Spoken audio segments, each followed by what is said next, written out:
In wanting to make my tomogamy area look a little more prototypical, I also wanted to put the signals in. Now, the activation was going to be very simple. I just wanted when the switch opened and closed, the signals would change from giving the basically clear to go ahead onto the main or proceed slow onto the siding, and then the opposite coming the other way using the signal bridge of tomogamy. Unfortunately, I did not have room for a tortoise switch machine, so I had to resort to using a Groundthrow. Now, Caboose Industries makes one. It's called the 220S, and it has metal pickups on it, which is used for power routing a switch. So I thought, well, why not use that to activate the signals? So follow along, and this is how I did it with using the Caboose Industries 220S.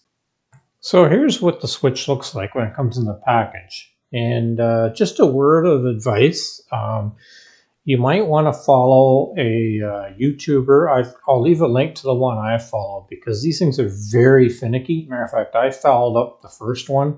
And luckily, a fellow mall railroader in my club, Dennis, thank you very much. He actually gave me one that he had that he wasn't going to use. So yeah, just proceed with caution. And when you're putting it together, like I said, it's very finicky. Once you get it together, it's fine.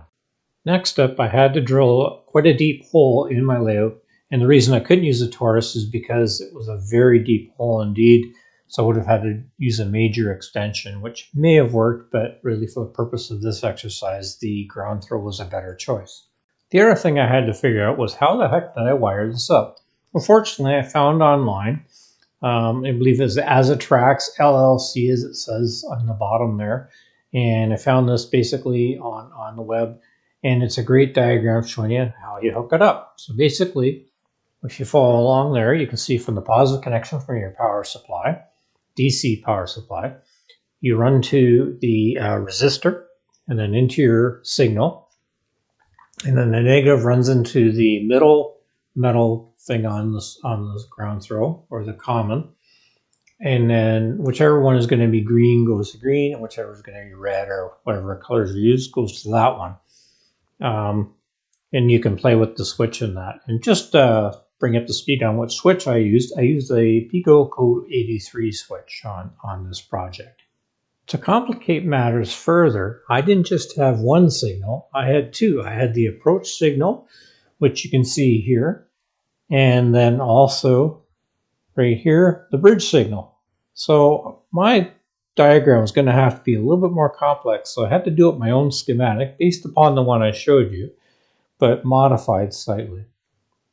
And while I'm at it, I just want to mention, so I purchased my signals from a fellow, I believe he's in China, and his handle on eBay is We Honest. I know it sounds a little different, but actually it was quite a pleasure dealing with that person, and I'm going to pay them a compliment a little later here with regards to some help they provided in wiring up these signals.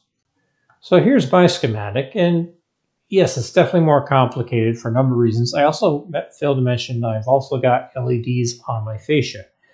So I'll walk you through it. It's the same principle as the other diagram, just a little more complex. So from the positive DC power supply hookup, you go to the resistor. Now, in this case, you'll see there are two resistors.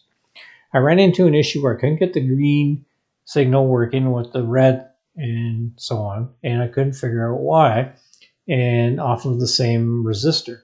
And then the YouTube fellow, actually, I messaged him, and he got right back to me. And he says the green signal requires a lower resistance than red and yellow. So I said, So I tried it, and sure enough, it works. So you see I have 1,500 ohm resistance on the green and 2,000 resistance on the red and yellow. So the top one goes to so that's when it's a green over red. And then it also will work when I throw the switch, and then I'll get a red over yellow, which is a proceed with caution onto the diverging track, which is my siding, with the possibility of coming to a stop at the next signal, which is basically what that means. Now, however, and then there's also a black wire connection to the signal bridge. The signal bridge, I didn't have that issue, so I've only got one black wire coming out of that. Basically, it's the two wires connecting to a connector. So it is technically two wires, but they're connecting to the same single wire from the DC power supply. And then on top of that, so then you've got that going into there as well. So you've got one going in for the one part of the signal bridge. Sorry, it does show two wires. And so the one is when you've got a green on the main on the left there and a red on the siding. The other one shows a red on the main and a green on the siding. It should be a yellow on the siding. So that's a bit of an error in my diagram. And then similar thing on the LED, it's simply when the switch is thrown to the main, it's green, and when it's thrown to the siding, it is red. So just a very simple indication there. Now from the negative supply, I had a brown wire. I just like to color code everything. It goes into the metal connection on the ground throw. And then I've got the green going off the left side. Once again, I suggest you test this before you hook everything up so you've got it hooked up the right way. And so that goes into all the ones you can see connects to all the greens. So it's either a green LED, a green over red, or a green on the signal bridge with a red on the right. And then on the red signal, that gives you a red on the LED, a red over yellow on the approach, and a red on the main, and it should be a yellow moving forward on the siding. So that might be just as clear as mud, but I'm hoping it was relatively straightforward. So next up, I started working on the actual wiring. So you can see here at my work area, I've got the wires lined up that I want to use, and I'm going to hook up to the ground throw, which you can also see in the picture. You can see the two resistors. And there's also a couple little black things down the bottom right. Those are diodes. I originally saw a diagram where somebody used diodes. I eventually kind of scrapped the idea. I didn't really feel they were necessary. Some people do. I didn't bother using them. And then the next picture, you can see I've actually soldered the wires. So the brown being the middle, or the common, I guess, on the ground throw. And then the green was for my green signal, and the orange for red. I didn't happen to have red wire at the time, so close enough. Now be very careful when you're soldering, because you can see there's a piece of plastic that you use that keeps the three metal rods apart on the ground throw. Make sure you slide that away, or use a heat sink, because you do not want to melt that, because it does provide a value in keeping those three metal rods apart and preventing a short.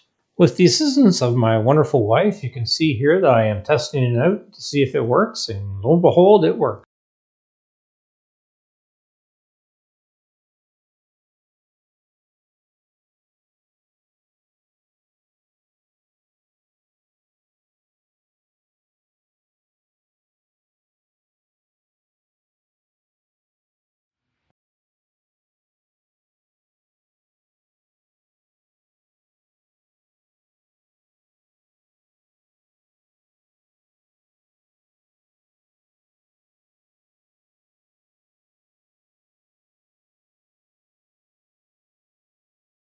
Once I was confident that everything worked the way I had planned with using the schematic, I decided to install, and the next step was the test.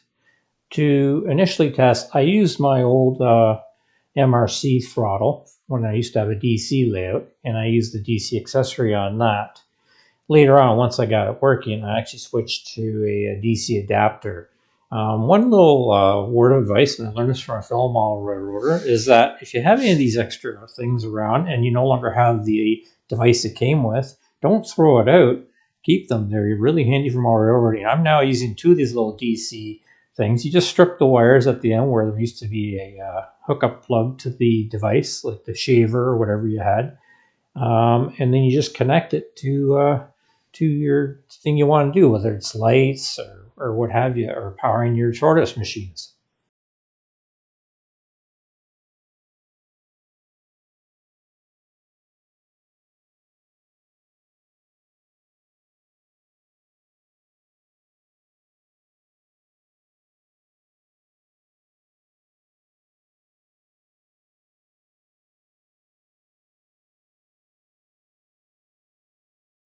With everything up and running, it was time to actually run some trains and see how they look with the signals working.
So that's how I set up the signals on my layout. Like I said at the beginning of the video, it's a very simplified version, just being activated by a switch.